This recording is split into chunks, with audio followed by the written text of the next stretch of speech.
Ben, continuamos agora coa seguinte ponencia que tratará sobre conservación preventiva de fondos fotográficos e recoñecemento de soportes. Vai ser dada por Ángela Gallego López. Ángela es desde el año 2007 es licenciada en Bellas Artes por la Universidad de Barcelona y trabaja en la conservación y restauración de bienes culturales. Durante los 4 años posteriores trabaja para la Universidad de Barcelona y la Fundación Gala Salvador Dalí con una beca de investigación estudiando la autentificación de la obra gráfica de Dalí. En 2011 recibe una beca de la Secretaría de Relaciones Exteriores de México para especializarse en conservación y restauración de fotografías en la Escuela Nacional de Conservación, Restauración y Museología Manuel del Castillo Negrete, en México DF, y posteriormente realiza prácticas profesionales en el Archivo Fotográfico da Cámara Municipal de Lisboa con Luis Pavao y en el ARCP de la Ville de París con Anne Cartier-Bresson. Desde 2012 trabaja en la práctica privada en su taller para diferentes instituciones, tanto de carácter público como privado, desarrollando y dirigiendo proyectos de documentación, catalogación, registro, digitalización, conservación preventiva, peritaje, montaje de exposiciones y restauración de patrimonio fotográfico. En la actualidad, además, imparte cursos de conservación, identificación y montaje de fotografías en centros de restauración especializados y es profesora y co-coordinadora del máster en Conservación y Restauración de Patrimonio Fotográfico en la Escuela Superior de Conservación y Restauración de Bienes Culturales de Cataluña. Bienvenida, Ángela. Muchas gracias. Muchas gracias por tu presentación, Andrea. Y bueno, pues si queréis empezamos ya, que tengo mucho que contar y poquito tiempo. Vale. Pues voy a empezar a hablar de identificación de procesos fotográficos. Mis compañeros David Iglesias y David González os han hablado un poco de gestión y del tema de digital. Ahora vamos a transportarnos al siglo XIX. Vamos a empezar viendo procesos fotográficos del XIX. Ahora os explicaré.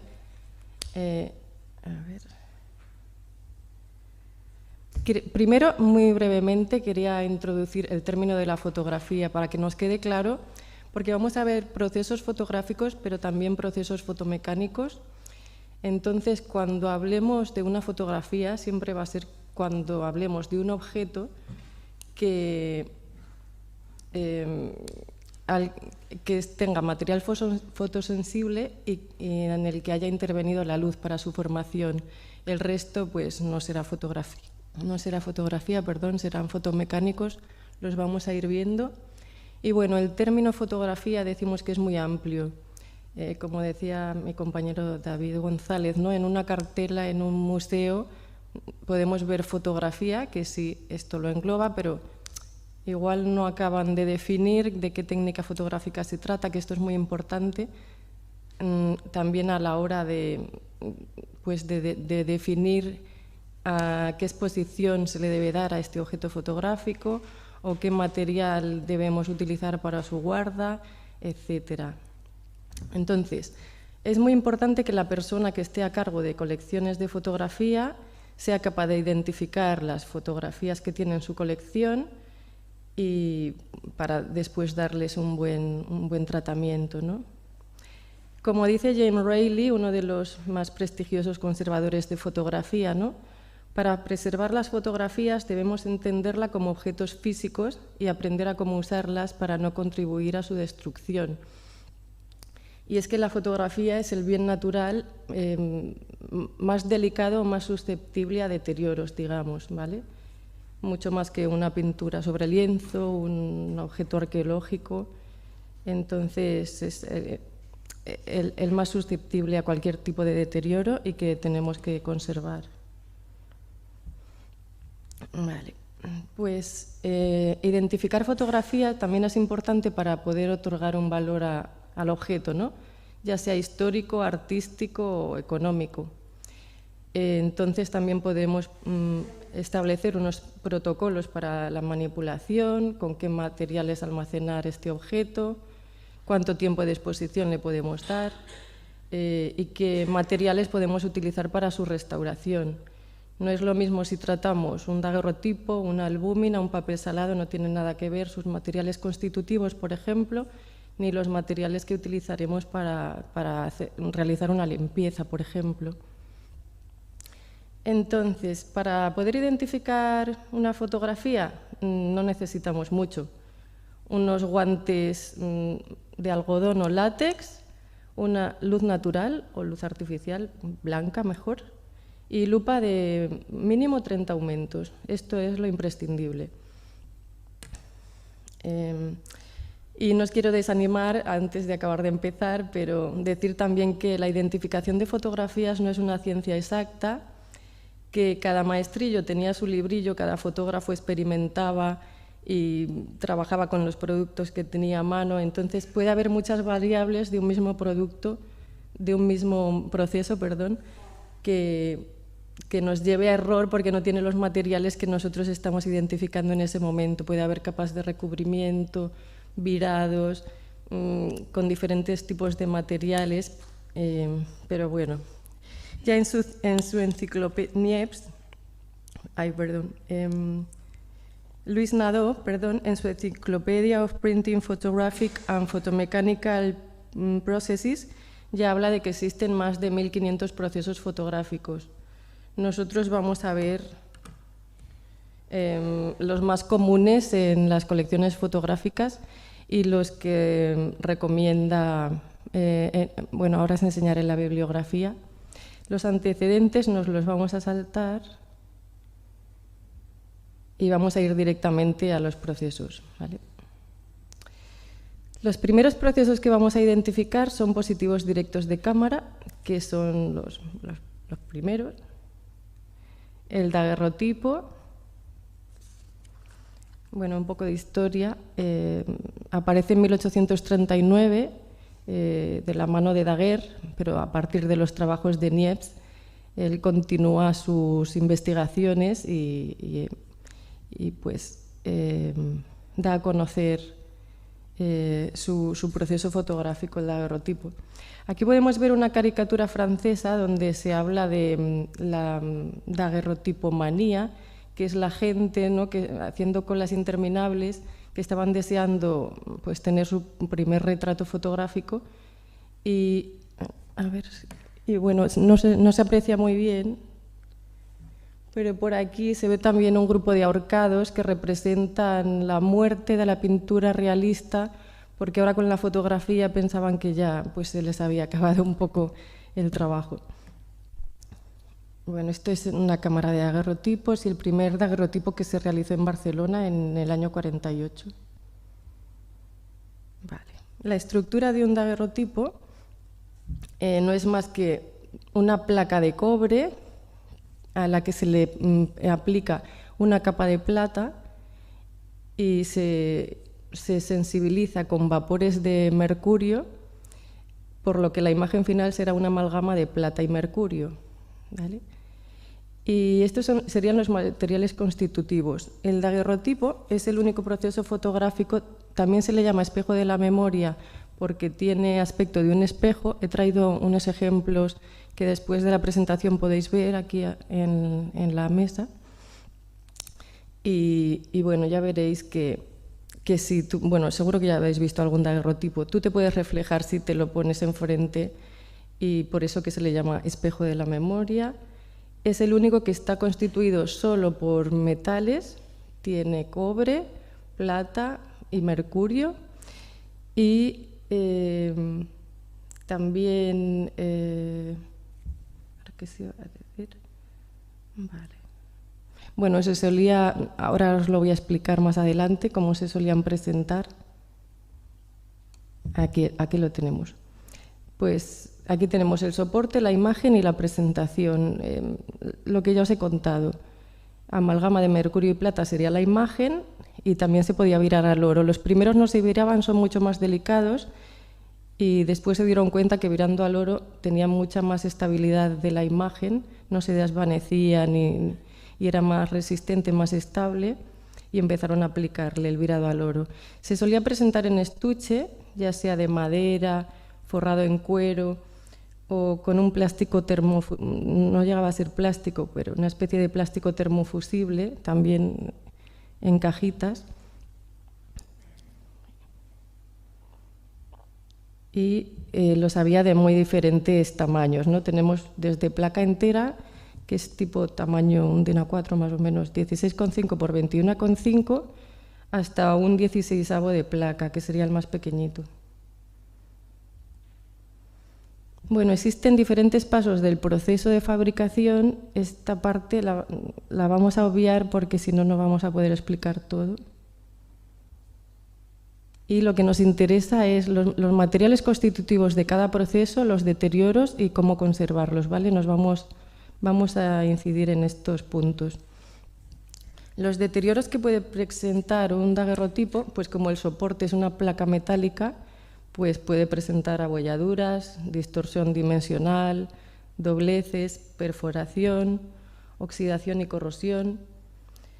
La imagen, ya que se trata de plata, la plata es un objeto de muy fácil oxidación y sulfuración, pues es susceptible al deterioro químico y también es bastante delicado al roce, a la manipulación, por eso siempre se guardaba con un vidrio de protección y también, bueno, esto que apunto aquí de los residuos de tiurea, fue hace años que se empezaron a investigar sistemas para limpiar los daguerrotipos que ya presentaban oxidación y bueno, no fue un método que a largo plazo envejeciera muy bien porque acabó dejando unos residuos, es lo que se conoce como el sarampión del daguerrotipo.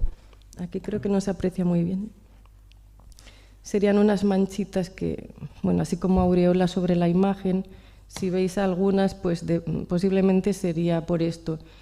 Y posiblemente, no, seguramente nos dice que ese objeto lo han abierto, que no tiene su sellado original de cerrado. Los deterioros que podemos ver en un daguerrotipo, aparte sería el vidrio que protege. Os voy a explicar un momento aquí cómo es el sándwich daguerriano, ¿vale?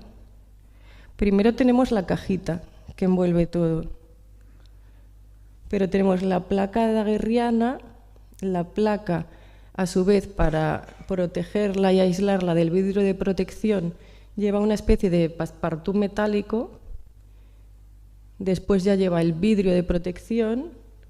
Todo esto estaba cerrado con un sello de papel con goma arábiga y esto a su vez por este preservador metálico que protege al sello de papel para que tampoco se deteriore. Ya tuvieron en cuenta desde el principio que eran objetos muy delicados y que así podían evitar la penetración de gases contaminantes del exterior que acabaran oxidando la imagen. Y después el estuche pues estaba formado por una almohadilla que al cerrar el objeto pues lo protegía porque era una almohadilla de seda o terciopelo que hace el vacío y lo protege también de los impactos y de que puedan entrar contaminantes externos. Y entonces pues en el vidrio de protección el deterioro más común que podemos encontrar es la descomposición del vidrio, que se produce cuando no están controladas las condiciones de humedad relativa y temperatura y se produce un intercambio de iones de sodio y potasio que forman el vidrio con el hidrógeno de la atmósfera y acaban creándose pequeñas cavidades que van agujereando, digamos, ese vidrio y es este aspecto lechoso que vemos, que nos impide ver el objeto, ¿no? Y bueno, en el estuche el deterioro que podemos encontrar, ya que en el caso del estuche de madera, como son objetos orgánicos, la madera, el cuero, los adhesivos que utilizaban, pues podemos encontrar, aparte de polvo, ataque de insectos, hongos, etcétera, si no se controlan las condiciones ambientales y una limpieza adecuada. Vale, antes de hablar de los cuidados de cada proceso fotográfico, se ha descolocado un poco la diapo, quería hablaros de los cuidados generales en conservación de fotografías y después ya empezaremos por cada proceso, ¿vale? Siempre se deben manipular con guantes de algodón o de nitrilo. Aunque no lo veamos y tengamos las manos muy limpias, por ejemplo, obra gráfica sí que se trabaja con la mano limpia, pero en fotografía siempre nos tenemos que poner guantes porque siempre dejamos residuo graso de nuestras manos y no nos damos cuenta, pero al cabo de 10 años vamos a ver una huella, una mancha marrón encima de la fotografía, y esto lo podíamos haber evitado simplemente poniéndonos unos guantes. Esto era normal en la fotografía, por ejemplo, de familia, ¿no?, que la guardábamos en una caja de zapatos, pero es que también me lo estoy encontrando a día de hoy en foto contemporánea que se está exponiendo en museos. O manipularla con manos sucias o con los guantes, siempre tienen que ser de un solo uso cuando hacemos el contacto directo con una pieza sin protección, porque el guante sucio también acaba dejando rastros. Bueno, esto es también sentido común: no introducir líquidos, comida o ningún agente contaminante en nuestra sala de archivo.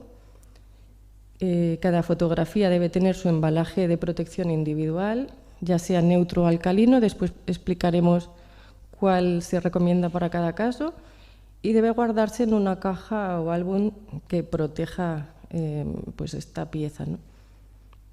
Sujetar siempre las copias de gran formato o negativos a objetos fotográficos con 2 manos, siempre sobre la mesa de trabajo. Si transportamos piezas de una sala a otra, debe hacerse sobre un soporte rígido, pinzando con las manos o con un carrito. Nunca hablar sobre la superficie de las fotografías, esto es muy importante también, igual que lo de ponerse los guantes para manipularlas. Y es muy habitual que estás trabajando, hablando con alguien al lado y no te das cuenta, pero un salivazo puede estropear una copia digital en pocos segundos.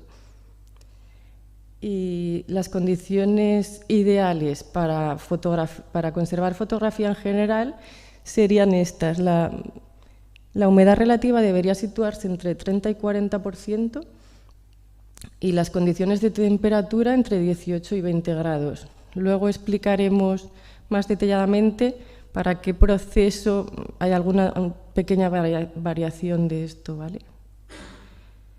Y luego su exposición. Pues la luz siempre tiene que ser libre de ultravioleta y pues podemos jugar entre los 50 y 100 luxes, dependiendo de las copias, si son más frágiles o si son copias más permanentes, copias objetos. Vale, pues después de estos pautas generales, vamos con los daguerrotipos, que es el primer proceso que hemos visto. Nunca hay que tocar la superficie de la imagen. Podemos encontrarnos placas desnudas que tengamos que sellar, que proteger con un espaciador, con un vidrio de protección. Si tenemos un daguerrotipo que vemos que empieza a presentar oxidación perimetral, seguramente esto es indicio de que su sellado perimetral ya no funciona, ya no está operativo, y deberemos levantarlo y sellarlo con materiales de conservación. La humedad relativa que se recomienda, que es entre el 30 y 40%, pero si hay un estuche forrado en piel, aquí se valora también llegar hasta el 50% de humedad relativa. Y bueno, la temperatura ya hemos dicho, y la exposición a la luz. Como es objeto frágil y todos los objetos del 19, las fotografías, están recomendadas a no más de 50 lux. Y después, para conservarlos en la sala de archivo, pues se recomienda en cajas de conservación o también en sobre de papel y caja de conservación. En este caso, por ejemplo,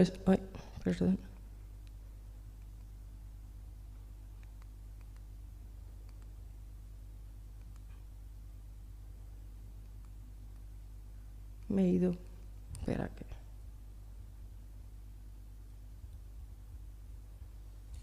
estaba con el ordenador y le he dado sin querer al puntero. Vale, a ver. Vale, estamos por aquí.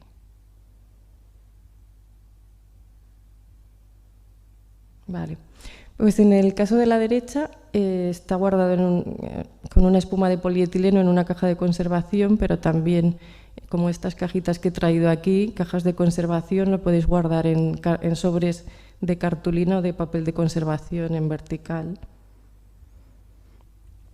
Y vamos por el segundo proceso fotográfico, el ambrotipo. Surge un poco como sustituto barato del daguerrotipo, que no podía permitirse todo el mundo tener su retrato en daguerrotipo. Ahora se sustituye la placa plateada por una placa de vidrio que es mucho más económica. El tiempo de exposición también se reduce de largos minutos a tan solo unos pocos segundos. Y también mejoró la estabilidad de la imagen, porque si el daguerrotipo no se podía barnizar, ahora se barnizan las imágenes y son un poquito menos delicadas, digamos. Vale. Aparece en el año 1852, de la mano del señor Cutin, no sin antes la inestimable ayuda de Scott Archer, que es el señor que inventó el colodión. El colodión es la sustancia que aglutina las partículas formadoras de plata del ambrotipo. Si bien veíamos que en el daguerrotipo teníamos la plata física de la placa, esa lámina de plata que habían aplicado sobre la plancha de cobre, ahora aparece el nitrato de plata. ¿Vale? El inconveniente que puede tener el colodión, que debe permanecer húmedo durante todo el procesado de la imagen. Entonces los fotógrafos, aquí tenemos a Roger Fenton, que en la guerra de Crimea pues iba con este carromato. Los fotógrafos tenían que hacer un gran despliegue de material porque era muy voluminoso, era frágil también. Imaginaos ir con este carro por este camino de piedras con material tan frágil y tenían que hacerlo todo rápidamente. Entonces iban con tiendas de campaña, con un despliegue enorme para poder conseguir una fotografía que ahora en un segundo con un móvil, pues entonces era mucho más trabajoso. Vale. La estructura del daguerrotipo, pues ahora tenemos la placa de vidrio y arriba tenemos la emulsión, que consiste en las partículas formadoras de la imagen, que es plata, nitrato de plata, aglutinadas con el colodión. Y se solía barnizar. ¿Vale? En el caso del daguerrotipo, que no lo hemos comentado, es el único proceso también que puedes ver el negativo y el positivo según la reflexión de la luz. Tenemos esta opción. En el caso del ambrotipo, se trata de una placa negativa subexpuesta. Aquí tenéis un ejemplo, después si lo queréis ver, desmontado. Entonces, si tú le pones una superficie negra por detrás, consigues ver el positivo. Si no, pues tampoco ves el negativo. Pero ahora necesitamos la superficie oscura para poder ver el positivo, que en el daguerrotipo era simplemente con diferente reflexión de la luz. ¿Vale? Entonces, los materiales constitutivos, pues tenemos la placa de vidrio, la imagen que es plata y colodión, se solían virar al oro, entonces también tenemos una amalgama de oro y plata y se solía aplicar barniz para proteger la imagen. Los primeros no se barnizaban y son muy, muy delicados. Se reconocen porque no tiene nada de brillo sobre la imagen y en esto sí que hay que evitar cualquier roce o manipulación sobre la imagen. Como tradición del daguerrotipo, pues se presentaban igual en el mismo tipo de estuche y también pues, podemos encontrar, no he puesto, joyas, botones.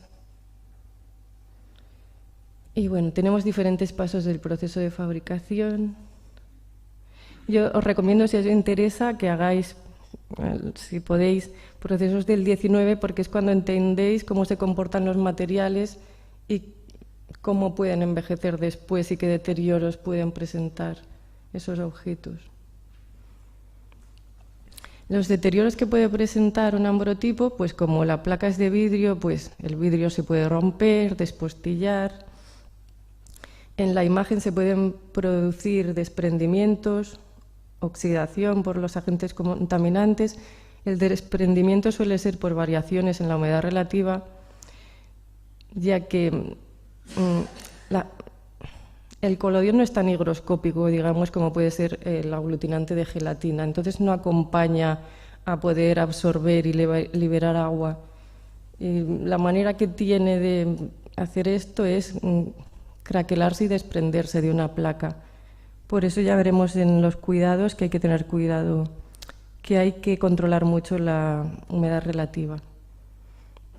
El deterioro del vidrio de protección, pues igual que en el caso del daguerrotipo, la descomposición del vidrio, roturas, rayadas y demás. Y en los estuches también, mismo tipo de deterioro. Pues las recomendaciones de conservación de un ambrotipo, tenerlo siempre en un estuche o sellado con un vidrio de protección.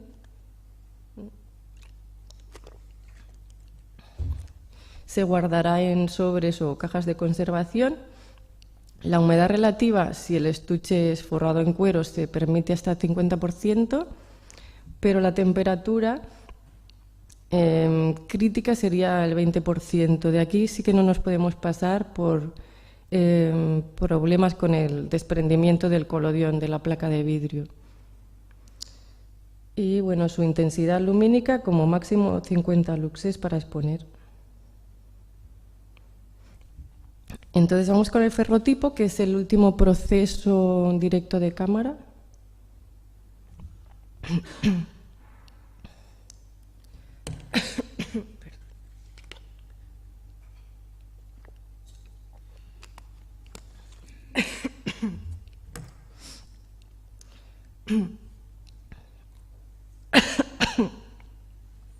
Creo que voy a por un caramelo. Perdón.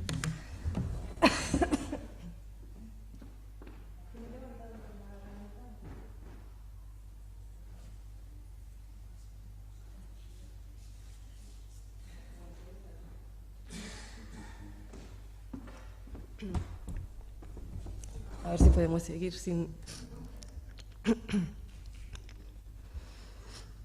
Vale, la estructura de un ferrotipo, en este caso tenemos una placa de hojalata que está revestida con una laca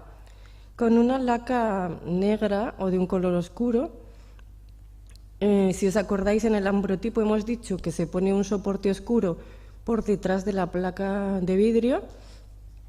Y en el caso del ferrotipo, la placa metálica ya está recubierta por esta laca oscura y después se aplicará la emulsión por encima para ver directamente el positivo en vez del negativo.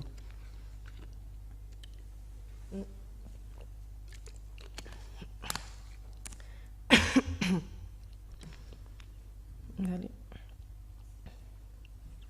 Entonces, los materiales que lo constituyen son la placa de hierro con el esmalte, la imagen que podemos apreciar en las zonas blancas. Aquí será donde más plata hay. Y cuando vemos el negro es que estamos viendo que apenas hay imagen y vemos la laca negra del reverso, ¿vale? Y se solía presentar en estuche, pero ya no tanto. Ya pasa a ser más fotografía que se realiza en ferias, fotografía de calle. Se abarata mucho el coste con el ferrotipo respecto al ambrotipo y ahora empieza a presentarse como mucho montada en cartones, como es este caso, con su passepartout, en álbumes fotográficos. Ya salimos un poco del estuche. Pues los deterioros que puede presentar, como es una plancha metálica, los que hemos comentado también igual que con el daguerrotipo. Podemos ver una oxidación en la imagen. En las zonas donde no aparece barniz, el barniz se aplicaba también depositándolo directamente y bailando la placa. Entonces, por las esquinas no suele ser tan preciso, y aquí suele quedar la imagen descubierta y podemos ver su oxidación.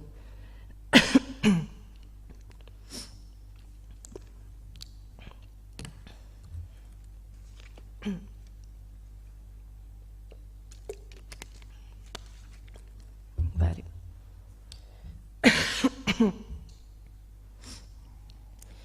La humedad relativa no debe ser inferior al 25%, siendo también más permisivo si se encuentran guardados en estuche con piel. La exposición a la luz, lo mismo, son procesos del 19, seguirá siendo 50 lux. Nunca se debe intentar enderezar una placa que presente dobleces porque puede saltar la imagen. Y si presenta estuche, mantenerlo sellado contra el vidrio de protección y conservar en cajas de conservación. Si no presenta estuche y es una placa desnuda, pondremos un soporte rígido detrás de esta placa. Si está doblada, se quedará doblada, y después lo podemos guardar en un sobre de 4 solapas o una funda transparente. Pues hasta aquí acabamos con los procesos directos de cámara y vamos a pasar a hablar de las copias fotográficas.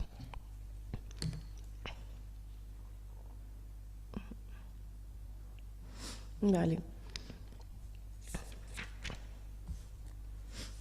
Pues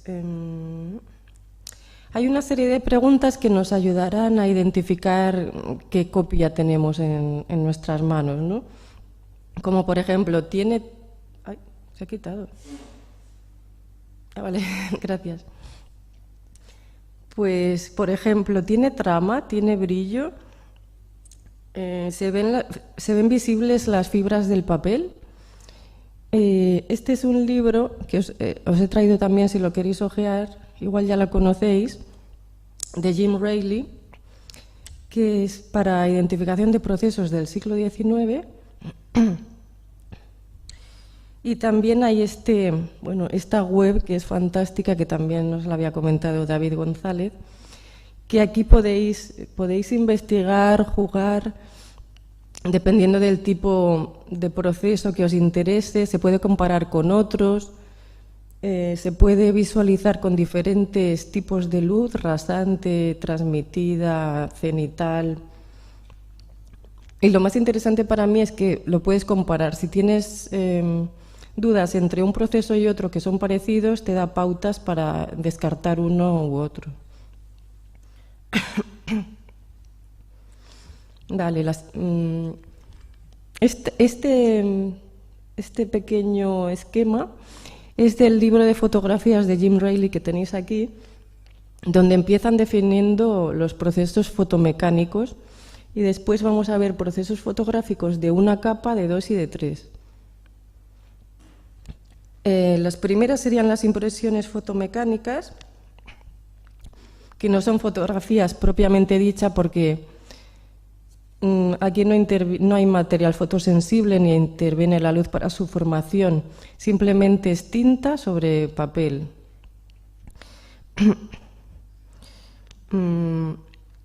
A partir de una matriz, digamos, como un grabado. Este es colotipo, que aparece en 1870, el fotograbado aparece un poco después, en el 1880, y el mediotono en el 85. Para diferenciarlos, todos se tratarían igual, porque el material es el mismo, papel y tinta, en cuanto a conservación se refiere. Pero si queremos distinguirlos, podemos distinguirlos según la trama que nos proporcionan. En los procesos fotomecánicos la imagen no es continua, siempre vamos a encontrar una trama que nos parta la imagen. En el caso del colotipo, existe un patrón irregular que son como gusanillos que se puede apreciar más en las zonas claritas de la imagen. En el caso del fotograbado, la retícula se parece a la aguatinta del grabado. Y en el caso del medio tono, la tinta se reparte en forma de puntos y en los grises se suele decir que recuerda a un tablero de ajedrez porque se ven cuadrados muy definidos, negros y blancos. En cuanto a su conservación, son imágenes muy estables, lo que pasa que el soporte solía ser de mala calidad. Entonces, si vemos que es una copia que tiene, o una impresión que está amarilleada o que su soporte es algo frágil, hay que minimizar su manipulación y no exponer. Y ahora vamos a hablar de las copias fotográficas, ¿vale? Existen dos tipos digamos, podemos agruparlas en dos tipos. La fotografía de ennegrecimiento directo, o POP, y la fotografía de revelado, o DOP. Sería printing out paper o developing out paper. En el caso de las primeras, las partículas son de plata fotolítica, ahora lo explico. Y en el caso de las segundas es una plata filamentaria que se produce después del revelado. A ver. Dale. En este caso, en el caso de las copias de ennegrecimiento directo, se ponía el negativo, que solía ser la placa de vidrio negativa, sobre un papel sensibilizado directamente a la luz solar. Aquí están estas señoras digamos, revelando al sol sus procesos fotográficos.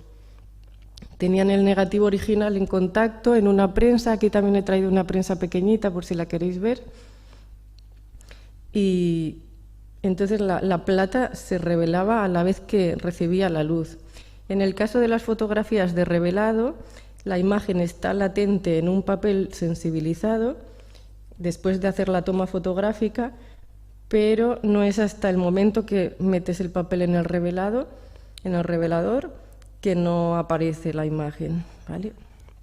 Estas serían unas de las diferencias entre un tipo y otro. También en las fotografías de ennegrecimiento directo, la partícula de plata es mucho más pequeñita y en las fotografías de revelado es mucho mayor. Ya veremos que por eso es más resistente a cualquier tipo de deterioro químico. Vale.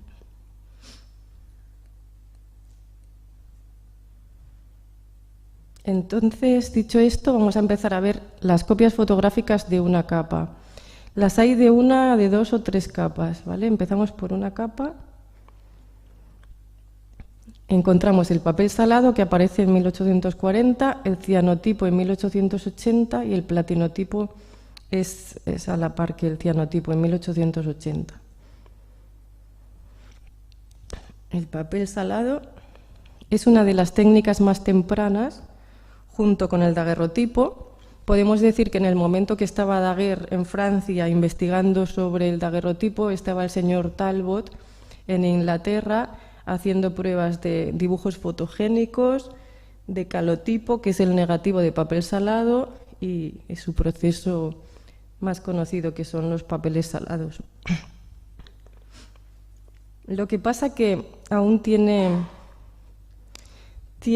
problemas con la estabilidad de la imagen, hasta que aparece el señor Herschel y le habla de las propiedades del tiosulfato de sodio.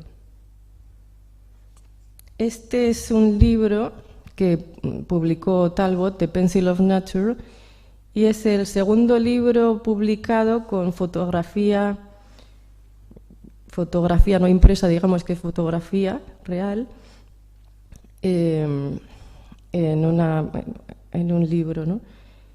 Se trata de, creo que son 8 volúmenes, con 24 papeles salados, y este, como decimos, sería el segundo fotolibro de la historia.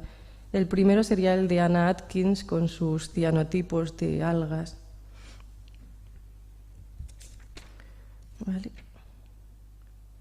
Estos son dos ejemplos del calotipo, que sería el negativo con papel salado, que después se enceraba para que fuera translúcido y poder realizar el positivo. Y esto sería un papel salado. Estos son ejemplos contemporáneos. La estructura del papel salado, pues tenemos el soporte de papel y las partículas de plata que están embebidas sobre las fibras del papel, no hay nada más, ¿vale? El papel y el nitrato de plata. Por esto son muy delicadas y muy susceptibles a los deterioros y hay pocos papeles salados que podemos encontrar en buen estado de conservación, a no ser que se virara al oro, que también se hizo con el tiempo, y estos sí que son más estables. Entonces, pues el soporte es papel y las partículas de plata están directamente en las fibras del papel y se solían montar con un cartón y un passepartout.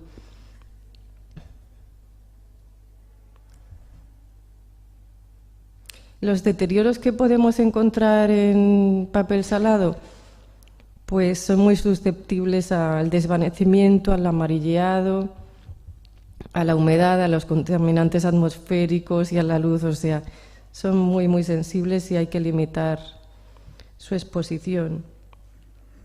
Y la humedad relativa no debe superar el 40% y mantenerlas planas y protegidas, pero mayormente se recomienda en oscuridad y no exponer. El cianotipo fue un proceso inventado por el señor Herschel y se realizó para copias fotográficas, y también en el siglo XX fue muy utilizado para reproducción de planos y dibujos industriales. Bueno, y este es el primer libro que se publicó con fotografías, el de Anna Atkins. Ahora la peculiaridad que tenemos, pues que no tenemos plata en la imagen. Ahora el material formador de la imagen sería ferrocianuro férrico y el soporte es papel. De ahí su característico color azul.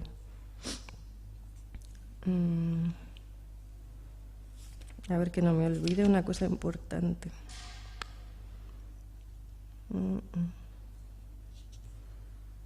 Vale. Entonces, como soporte tenemos el papel y como imagen tenemos estas partículas de hierro que os decía, que se llama también ferroprusiato, no es más que un pigmento azulado que le da esta característica coloración. Es uno de los procesos más sencillos de identificar, ¿no?, debido a esto, a la coloración. Y suele presentarse en tarjeta postal, por aquí tenemos también algunos ejemplos, o directamente sin montar. Los deterioros que podemos encontrar, pues desvanecimiento por exposición a la luz,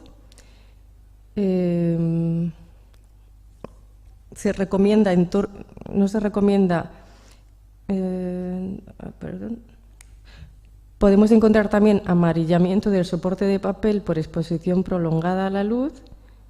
Son las características, los deterioros más comunes que encontraremos en cianotipos: desvanecimiento y amarillamiento. ¿Vale?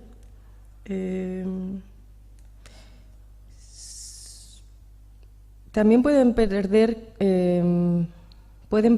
intensidad y definición y acabar desvaneciéndose, pero esto lo podemos contrarrestar guardándolos en la oscuridad. Y, bueno, hasta cierto punto, ¿no? Pero sí es un deterioro que se puede intentar minimizar.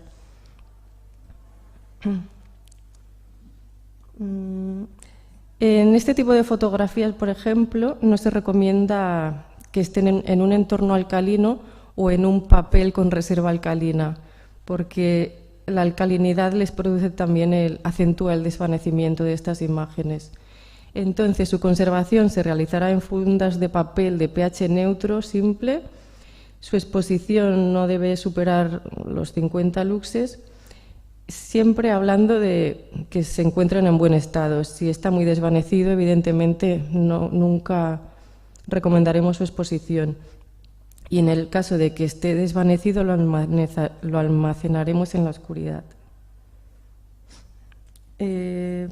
Siguiente, el tercer proceso de una capa. De una capa quiere decir que las partículas formadoras de la imagen están directamente entre las fibras del papel. No hay nada que las aglutine. Pues el platinotipo aparece en 1840, lo inventa el señor Robert Hunt, y William Willis lo patenta en Inglaterra en el 1873. Lo utilizan muchos fotógrafos pictorialistas. Y vamos a pasar a ver la estructura. Aquí, como veis, pues es lo mismo el papel, y ahora tenemos partículas de platino que forman la imagen. ¿Vale? Se solía presentar como card de visita, aparece este formato que es muy popularizado y extendido entre la población. También se puede encontrar con passepartout o en un álbum.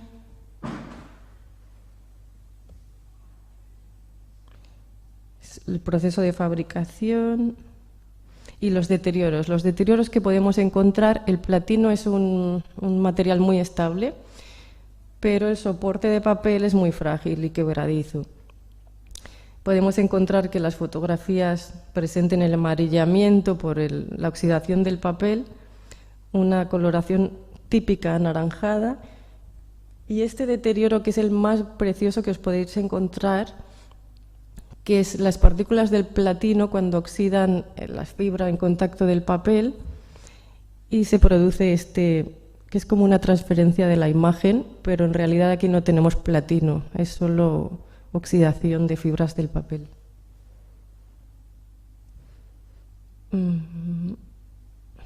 Pues un poco lo mismo, ¿no?, que en los procesos de una capa, el mismo tipo de conservación.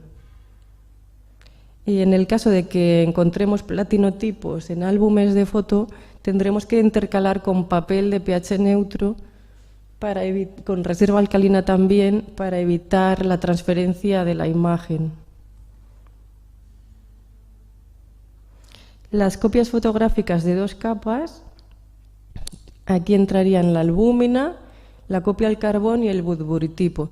Decíamos de dos capas porque ahora aparece un material aglutinante que, además de proteger las partículas formadoras de la imagen, también las asientan sobre el papel, el soporte de papel. Pues la copia de albúmina aparece en 1850 de la mano de Blanchard Ebrard. Es un proceso muy popular hasta finales del XIX y solemos encontrar muchísimas tarjetas de visita con este proceso fotográfico.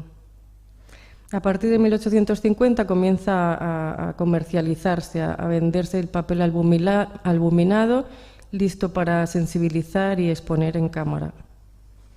Su estructura, pues encontramos el soporte de papel y la emulsión, que es las partículas formadoras de la imagen, que en este caso es plata, y están aglutinadas con una capa de albúmina, que la albúmina no es más que clara de huevo, salada y... ¿Vale? Entonces, los materiales que encontramos es una fina hoja de papel. Es muy fina porque el proceso, como se realizaba, era por flotación. Entonces, no tenía que pesar mucho.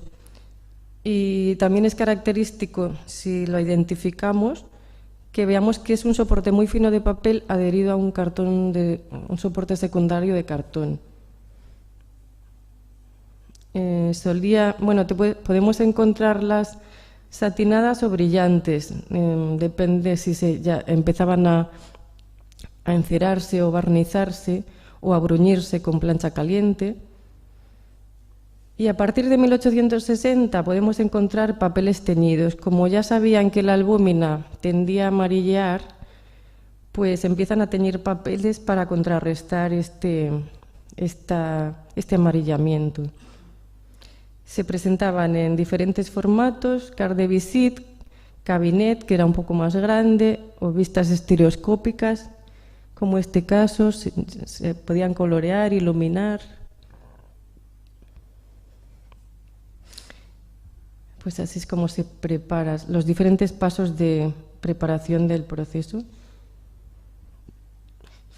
Y los deterioros más comunes que podemos encontrar: craqueladuras, en el caso de, que es lo normal, encontrarte una albúmina montada sobre un cartón.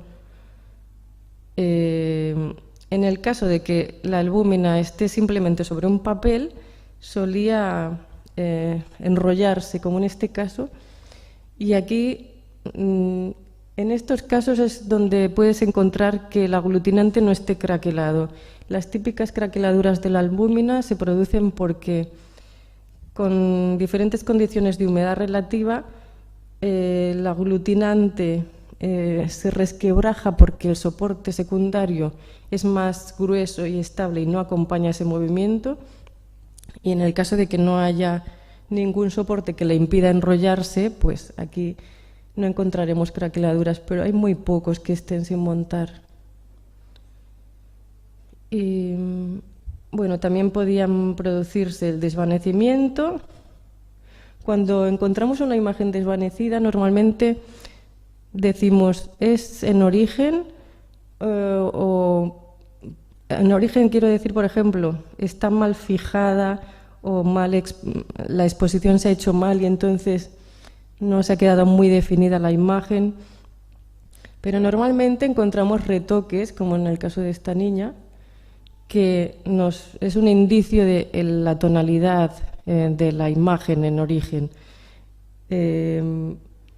No es que el retocador haya hecho un mal trabajo, es que así era su tonalidad original.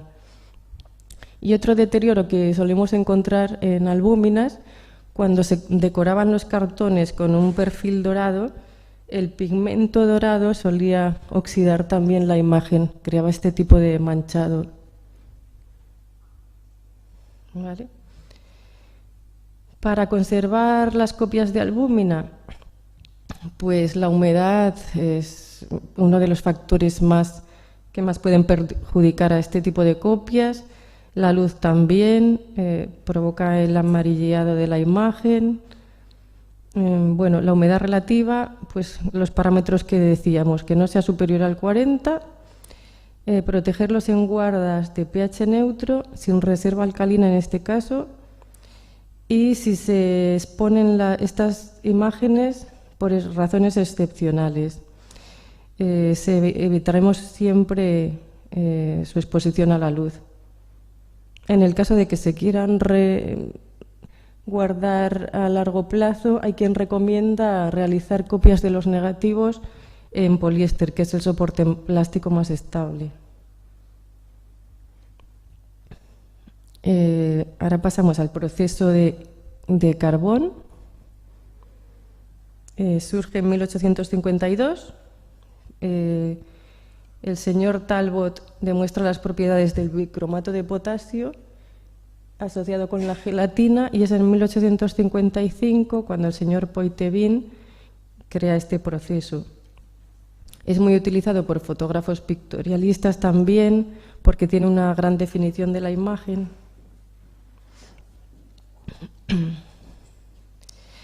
Y bueno, al señor Poitevin le dan un premio por haber creado un proceso fotográfico inalterable.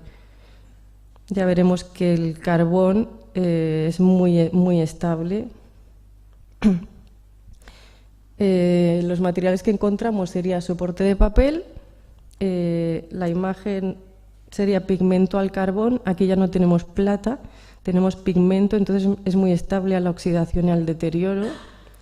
Y se solían presentar montadas sobre un cartón o en formato carte de visite. Y entre estos años 1894 y 1920 se empezó a aplicar goma arábiga como protección. Y también para darle un poco ese aspecto brillante que recordaba al albúmin. Normalmente intentan imitar el proceso fotográfico anterior un poco. La estructura de un carbon print, pues tenemos un papel, una capa de gelatina y la imagen, que es el pigmento, el negro de carbón. Es un proceso muy trabajoso realizar un carbon print, pero lo puedes hacer en diferentes soportes, en papel, en vidrio. ¿Vale? Entonces hemos dicho que las imágenes son muy estables, no suelen presentar deterioro químico. Lo único que aquí ya tenemos la gelatina, que en condiciones de alta temperatura puede volverse pegajosa, traer el polvo, pegarse con el material de protección.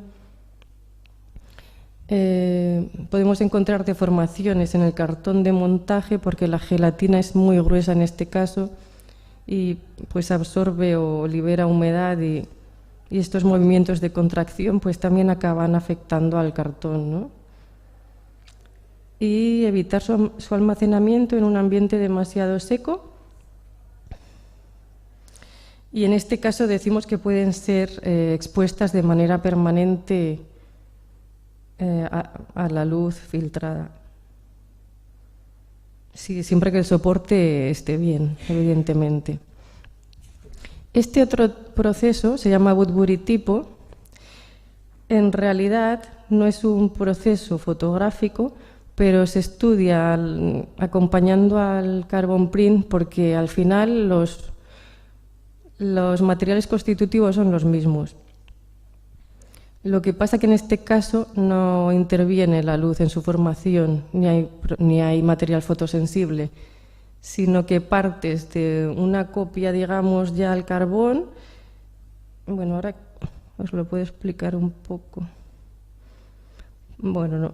Pasas de una copia al carbón en contacto y con mucha presión con una placa de plomo, con una prensa hidráulica, deja esta huella y después se aplicaba gelatina caliente con el pigmento de carbón y conseguían esto encarado a otro papel, su positivo en papel. Pero en este caso es una imagen continua, no hay ningún patrón, pero no acaba de ser proceso fotográfico como lo entendemos. Pero la estructura es exactamente igual que la del carbon print.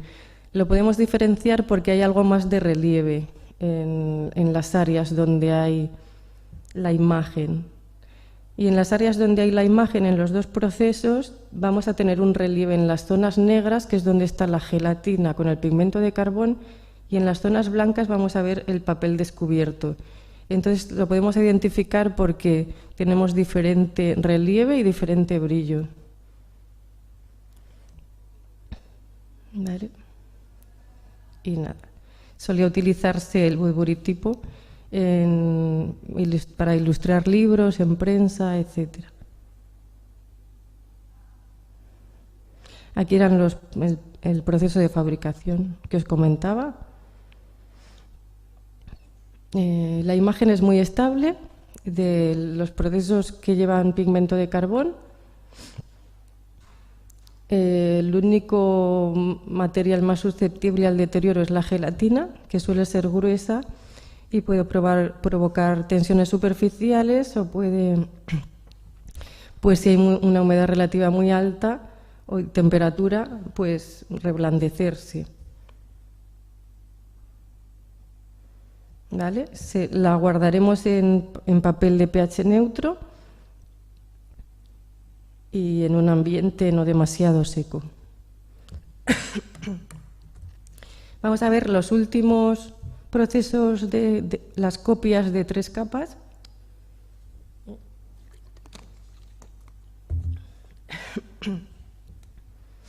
Sería este último grupo de aquí abajo.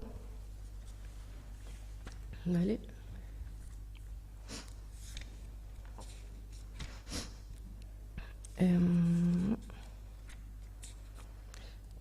En primer lugar encontramos los aristotipos, que serían estos 3, Tenemos gelatina, colodión y colodión mate de ennegrecimiento directo. Aquí seguimos utilizando la luz del sol para poder revelar nuestras imágenes en contacto con un papel. Y las últimas en aparecer en el 1885 hasta la fecha son las copias de gelatina y plata de revelado. ¿Vale? Empezamos con las copias de colodión de ennegrecimiento directo. Se fabricaron en 1880. Ahora la novedad que tenemos es que en las copias de 3 capas se aplica sulfato de bario o varita, que es un pigmento blanco que se coloca sobre la superficie del papel, digamos, para cubrir las fibras y poder tener una imagen más nítida, con más detalle.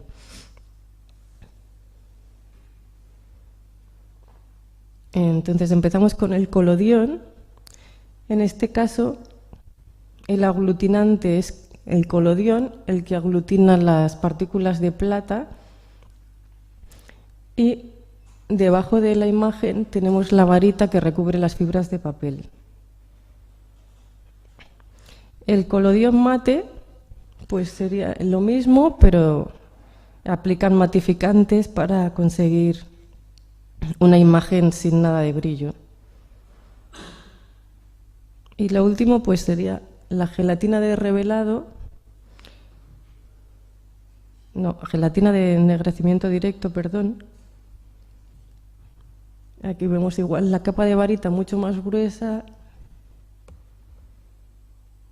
Entonces, para hablar de los aristotipos, los vamos a definir en grupo, tanto si es gelatina como si es colodión.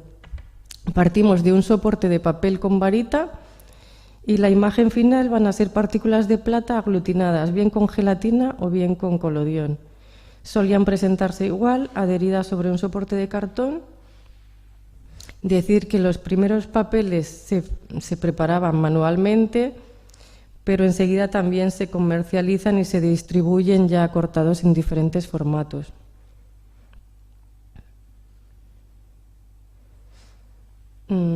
Se puede añadir ácido cítrico para su mayor conservación antes de su exposición, por eso también se conocen como papeles citrato, y podían tener muchos acabados.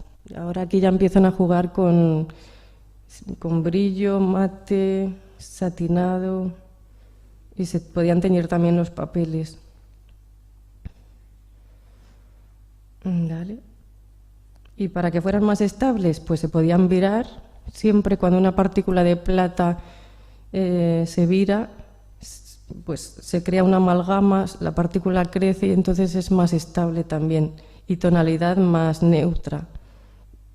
Todos los procesos de ennegrecimiento directo son característicos por tener una tonalidad cálida. La partícula de plata, cuando es más pequeñita, que es en este tipo de procesos de ennegrecimiento directo, es plata fotolítica, es característico por ser tonalidad más cálida. Si vemos una copia que tiene una tonalidad cálida y una que tiene tonalidad neutra, siempre tendremos que pensar que la más cálida es más inestable y más delicada a cualquier oxidación o a cualquier deterioro, que no siempre es así, pero partimos de esta premisa porque podemos acertar más. Entonces, los deterioros que podemos encontrar, en este caso el papel ya ha mejorado de calidad. Lo que pasa es que los cartones y los adhesivos del soporte secundario sí solían ser de mala calidad y acaban también amarilleando a la imagen. La gelatina, pues como hemos dicho, en condiciones de humedad relativa alta se puede volver pegajosa, atraer suciedad, adherirse al material en contacto. Y el colodión, por otra parte, es muy propenso a las abrasiones. Hay que tener mucho cuidado en su limpieza o en su manipulación. Vale. Cuanto más estables eran las fotos de ennegrecimiento directo, era cuando se viraban y entonces adquirían esta tonalidad más neutra que os comentaba. Vale. Bueno, y las copias, si no eran bien fijadas, si no eran bien lavadas, pues podían tener residuos del procesado que acabarán creando un manchado amarillo en las zonas claras de la imagen. Para conservarlas, pues una humedad relativa de alrededor del 35, seguimos en los mismos parámetros, del 30 al 40. No se tienen que exponer de manera permanente, son procesos del 19. Y bueno, puedes utilizar fundas de papel, de plástico, o si tienes controladas tus condiciones de humedad, por supuesto, y en sobres de papel de 4 solapas. Y por último vamos a ver las copias de gelatina. Bueno, por último de las copias del 19. Estas serían de revelado, aparecen en 1885. En este caso ya no necesitamos una exposición directa al sol con el negativo en contacto con el papel, sino que tenemos un negativo de tamaño más pequeño, podemos realizar ampliaciones. La luz que recibe la fotografía es de la ampliadora y está separada del negativo. Como la fotografía conocemos hoy en día, ¿no? La fotografía analógica. Bueno, hay diferentes, se comercializan ya diferentes tipos de papeles. Ahora es mucho más rápida el procesado de la imagen que en el ennegrecimiento directo. Vale. Y su corte estratigráfico sería este. Pues tenemos la copia, el soporte de papel, la varita y la emulsión, que sería el aglutinante de gelatina con las partículas de plata. Lo que aparece ahora es también multitud de tipos de texturas en el papel o en la varita para conseguir los diferentes acabados más brillantes, más satinados. ¿Vale?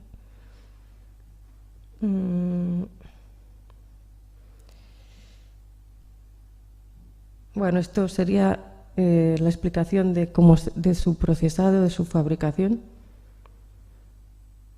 Y los deterioros, que es lo que nos interesa, en este tipo de fotos son muy propensas al amarillamiento de la imagen por productos residuales del procesado. Era un producto mucho más rápido, pero hay que tener en cuenta los tiempos de lavado, de exposición y demás, para que no queden residuos sobre la fotografía. También eran más susceptibles a la oxidación de la plata, ya que ahora tenemos un aglutinante de gelatina más grueso y las partículas de plata se pueden mover más libremente y acabar subiendo a la superficie y oxidarse. Es lo que conocemos como espejo de plata. En los papeles RC, que estos surgen en los años 70, no es más que un soporte de papel recubierto con 2 capas de polietileno, el papel queda como en un sándwich, y en lugar de sulfato de bario se utilizaba dióxido de titanio, que con el paso del tiempo pues oxidaba y creaba unas manchas anaranjadas. Luego os enseñaré un ejemplo. Y bueno, este es el ejemplo. Y esto es el espejo de plata, la oxidación en las zonas oscuras de la imagen. ¿Vale? Los mismos parámetros de conservación que en las imágenes que dimos al principio, los parámetros generales. Lo que sí que se recomienda es prestar atención porque son fotografías muy comunes en todos los archivos fotográficos y no se les presta tanta atención como procesos del siglo XIX, que se les da más valor. Y acabamos encontrándolos dispersos en cajones, con clips, con grapas, de cualquier manera, y no deja de ser un objeto fotográfico histórico. Aquí os quería comentar un caso práctico. Este es el cuadro geográfico histórico cronológico conmemorativo del centenario de la proclamación de la independencia de Estados Unidos mexicanos. Cuando estuve estudiando en México, tuvimos este caso para identificar procesos fotográficos. Estaba compuesto de 770 fotografías y fue un ejercicio muy interesante de identificación. Utilizamos microscopía óptica.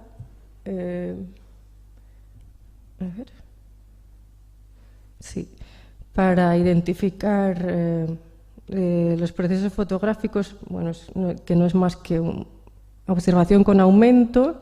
Buscábamos también retoques sobre la imagen y los deterioros, que los deterioros siempre te hablan de qué proceso puedes tener entre manos, ¿no?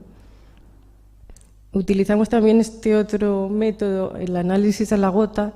No es más que depositar una gota de agua destilada en una zona limpia de la imagen que no comprometa a la imagen. Podemos hacerlo en un borde de la imagen y pues el resultado es que si se hincha es gelatina, que es mucho más higroscópica, y si no se hincha es colodión. Esto tampoco es concluyente porque si una gelatina está bruñida, digamos que su poro está más cerrado y tampoco va a absorber el agua. Pero bueno, es una de las técnicas que puedes utilizar. Utilizamos luz ultravioleta. Las copias fotográficas fluorescen de diferente manera y una luz ultravioleta pequeñita la podéis conseguir de mano y también es muy fácil de utilizar, siempre con protección, gafas con protección ultravioleta si hacéis este ejercicio.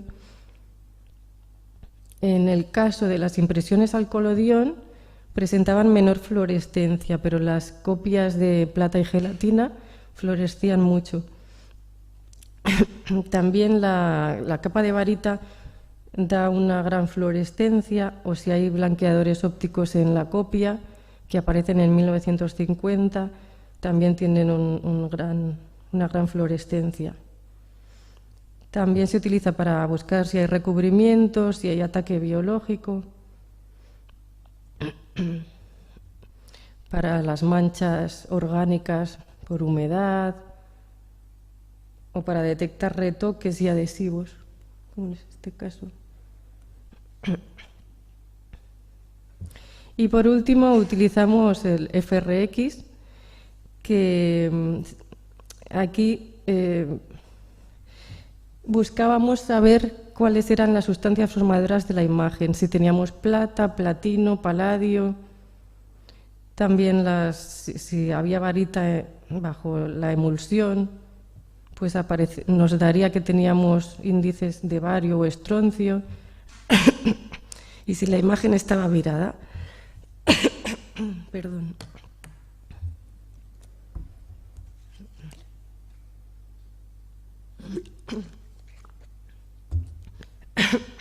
Ahora vamos a hablar de conservación de negativos sobre soporte plástico. Ya hemos acabado con las copias en papel. Vale.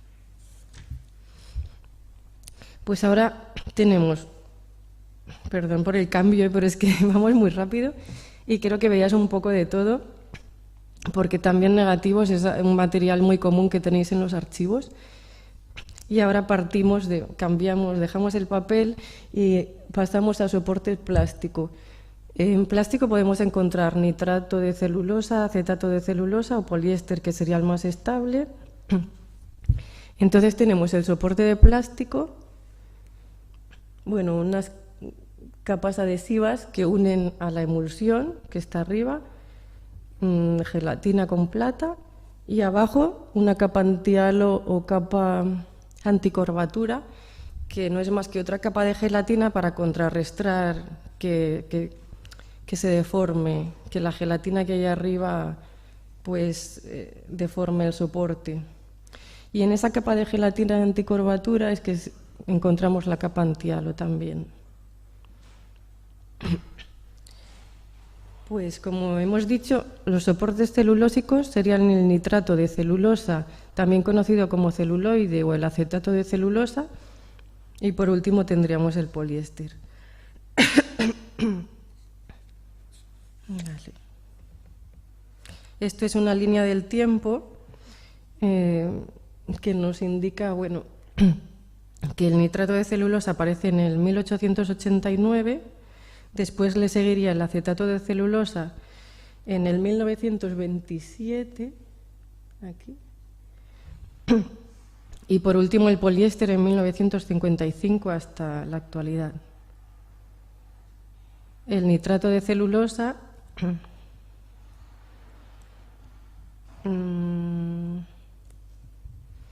el nitrato de celulosa fue un invento fatídico.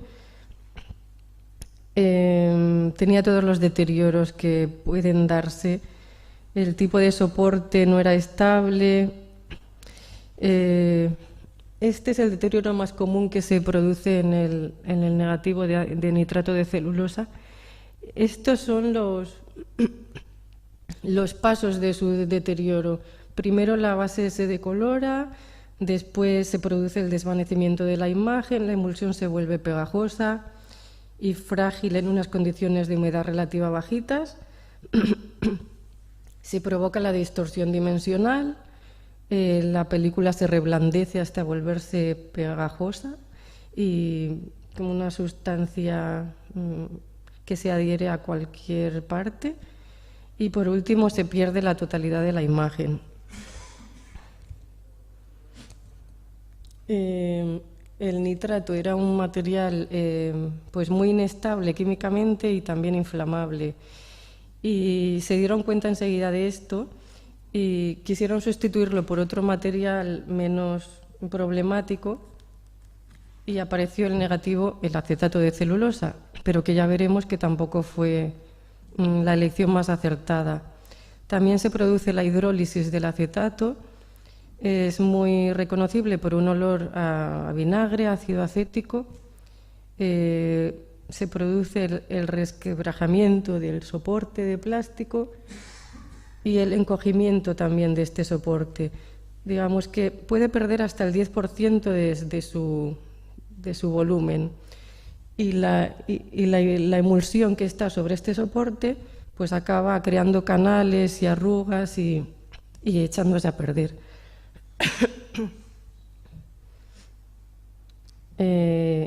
También aparecen unas pequeñas burbujas que no es más que la exudación de los plastificantes que componen el acetato de celulosa.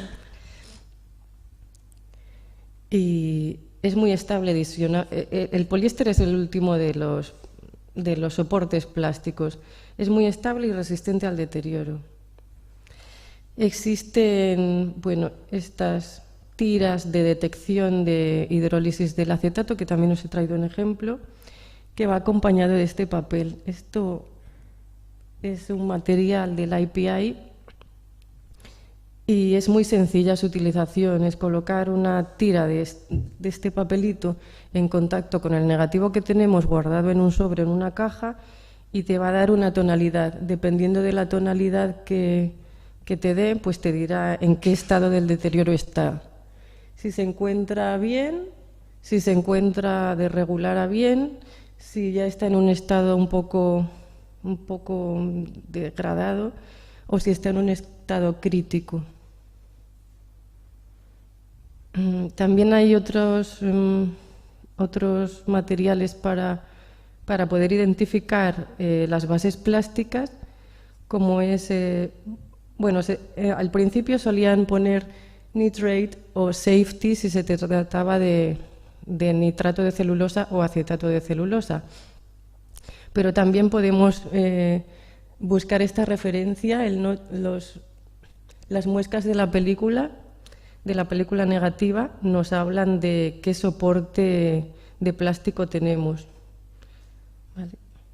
Entonces, buscando los notch codes, nos dicen si estas formas que tienen por aquí, si se trata de acetato, de nitrato y de qué año. Existen otros tipos de test de identificación que son más destructivos, que sería quemar un pequeño fragmento del borde de un negativo y según la llama, la coloración, cómo se comporte, si queda bolita de residuo o no, sería nitrato o acetato. Y estos otros test de flotación, difenilamina o polarizadores, el de polarizadores no sería destructivo, sería simplemente para identificar poliéster. El poliéster crea una birrefringencia entre dos filtros polarizadores cruzados, pero este resto son destructivos y no suelen hacerse porque reconocer un nitrato de un acetato es bastante sencillo por su olor, por su tonalidad. Y bueno, ahora quería hacer un poco de publicidad también. Esto es en el máster de conservación y restauración de fotografía que impartimos en Barcelona, en la Escuela Superior de Conservación y Restauración de Bienes Culturales, y ella es Fernanda Valverde, dándonos una masterclass sobre deterioros de negativos. Y esto es un taller que hicimos con Luis Pavao, donde realizábamos el stripping, que no es más que el traslado de la emulsión de un acetato de celulosa a un poliéster, que es el soporte más estable, y esto sería como ya la última, digamos, cuando ya no se puede hacer nada, que vas a echar a perder el negativo, pues sería como la última salvación que nos queda, ¿no? Es un poco pues arriesgado, pero es cuando ya no hay más remedio, porque si no vas a perder el objeto, y suele dar bastante buen resultado. Aquí sería ya la emulsión fotográfica sobre un soporte de poliéster. Y aquí os dejo algo de bibliografía sobre identificación de procesos, y he traído uno de los libros por si lo queréis ojear, pero así tenéis algo de material para comenzar a practicar en identificación. Aquí acabaría esta presentación. Y me he comido mucho el tiempo. Gracias.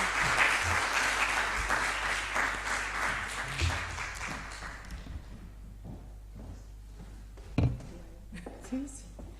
Pero me he quedado atrás. Ya no sé. Bueno, ¿alguna pregunta? Perfecto. Bajo yo con el... Vale.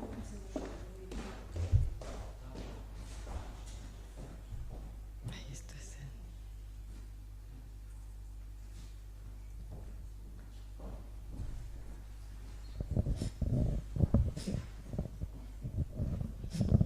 Hola, Ángela. Hola, David.